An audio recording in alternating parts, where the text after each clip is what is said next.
Hello, my friends. Welcome to Your Seat at Table. I'm Rick, of course, and we got Gray and White Mama sitting here beside me, and we are looking at the Field Manual 3145.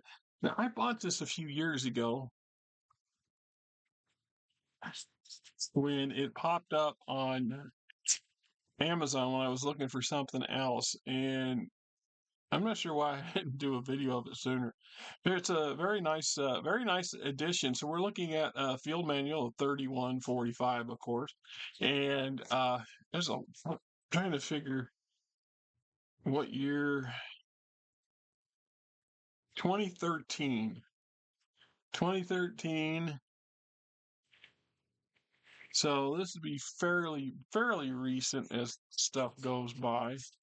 And we've got things in here, of course, updates for the 3145 year, the Death of Glory introduction, historical overview, things like enemies old new, the Capella Confederation, Cronus Combine, Federated Sons, Free World League, and now non-affiliates, the Lyran Commonwealth, the Republic of the Sphere, the clans, mercenaries, the periphery, and the rules annex, of course. So we get in and we're thinking, what are we thinking, Mama? Huh? What are we thinking? You're just wanting to stick your head in my mouth. I know. Introduction, how to use the book, enemies old and new, Chancellor's Revenge, Descent, the Dragon's Coils. So much had happened in the decades that I had missed out on, and I really enjoyed reading this because it helped me come kind of catch up with the current zone of the time. I mean, obviously we've moved on to a new era since then with the Ilkhan, with the fall, the capture of Terra by Clan Wolf and the Ill Clan, etc., etc.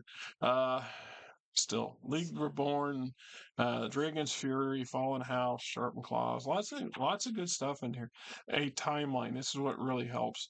Uh, Life Behind the Walls, Awakening, right? The Compelling Confederation. It was doing pretty damn good. Now, not so much.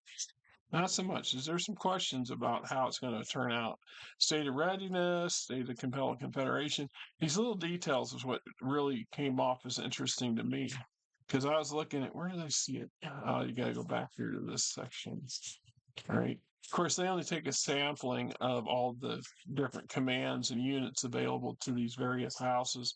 And in my opinion, too often they use the same ones in over and over again in newer releases. When it would be nice to see them focus on some of the other units that we don't see much, that don't get much love. So right here, where it talks about approximately 51 regiments, one battalion. So we're looking at the Confederation Armed Forces hierarchy or field capability. So of all the great houses, the Compellents have the largest military at this current moment, which is surprising, to be honest.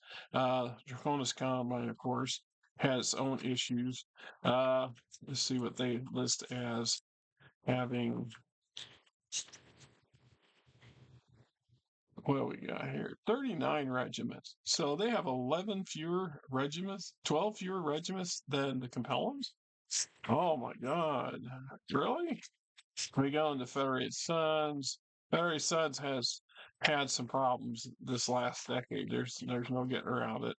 Once again, a lot of key units that show up over and over again, and knowing that the whole sheer size of the Confederation should imply that there should be a lot more than the ones that we keep seeing over and over again. 31 regiments. That's a huge decrease from where they were at the end of the Fourth Succession War. And some aspects, hubris played a role in that, I think. Uh, the fact that the Koreans were able to catch the Davions with their pants down and all their forces neatly stacked up in one location, which allowed the Compellents to come in and, bomb the bejesus out of them. It's, get what you pay, get what you pay for, gets what you deserve. All right. Have the day that you deserve. I hate that lady needs some serious therapy, and she's a therapist. If you don't know who I'm talking about, be grateful you don't know. I'm just rambling on, as older people tend to do. They tend to do, right? So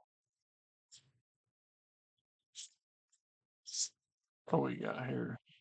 Roughly 24 regiments and one battalion, 6 clusters, the free world's military. Yeah, it's in pretty sad shape, too. The fact it didn't completely disintegrate is surprising in and of itself. The Lyran Commonwealth. You just looking marm. Let's see, 33 regiments. All right, Lyran's vaguely doing slightly better than the FedCon, but probably because this year there's some elements of the Republic that I don't like, and there's other elements that I still scratch my head at while I'm trying to get my fingers around whatever it is I'm trying to choke out. 19 regiments, 2 battalions. Sounds like the Republic's on the ropes. Of course, we knew that. We knew that. Nice, colorful location maps. Always count on these things. Really nice. Such a mess. Such a mess. Right. All right. Then we get into this section on the clan. Yeah, right there. It's all right, Mama. I gotta move the book a little. State of clan readiness for Hell's Horses, Razzlehawk Domain, Wolf Empire, Raven Lance, Wolf Clan in Exile, Clan Hell Horses. We're gonna go back to the various breakdowns of the clans.